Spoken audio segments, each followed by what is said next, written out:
Na-miss lang natin yung motor natin mga lodi. Sumasabak agad sa sa traffic. Ngayon lang pala ulit nagamit yung natin, motor dito sa Manila. Si Raider 150 big tire concept. Na-miss natin siya mga lodi sinabak natin siya agad sa matinding traffic ngayon.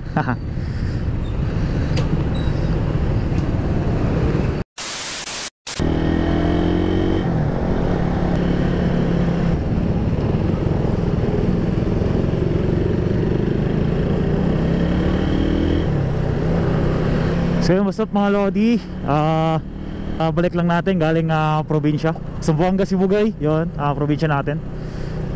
So yun, bali balik lang natin kahapon, absent tayo. Ngayon, medyo tayo, parang first day of work ulit. Dahil kakabalik lang natin simula nung first week na January. Ngayon, mag-February na, may isang buwan din pahinga natin, nakalive, bakasyon. Dahil matagal na rin tayong hindi nakauwi. Matagal na rin ako hindi nakauwi mga lodi sa probinsya. Sa mag 6 years na yata. Ngayon mag-trabaho ulit. Medyo nabigatan ako sa sa motor ko. Dahil sa probinsya, XRM yung dala ko doon. Medyo magaan XRM. Ito Raider, hindi naman gaano mabigat to, pero naka big tire concept ako, kaya medyo may dagdag bigat. Kaya nabigla ako nung ka-drive ko nito. Nung pagkuha ko doon sa girlfriend ko sa bahay nila, nabigla ako. At saka all goods naman, wala namang problema kahit nakatambay siya ng mahigit isang buwan din. Condition pa rin yung makina. Wala pa rin pinagbago.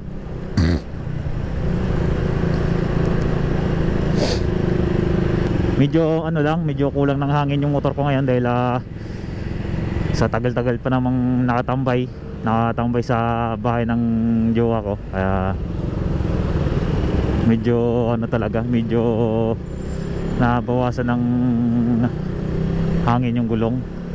For almost all good naman siya pag walang angkas.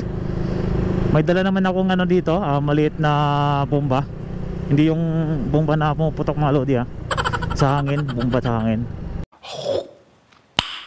Nice. Shoutout sa mga kapwa natin riders. Ride safe sa ating lahat.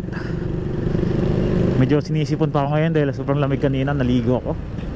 Napakalamig mga lodi. So yan, na-miss na natin si Raider. Bakbak ulit. Hindi, joke lang. Medyo ba natin?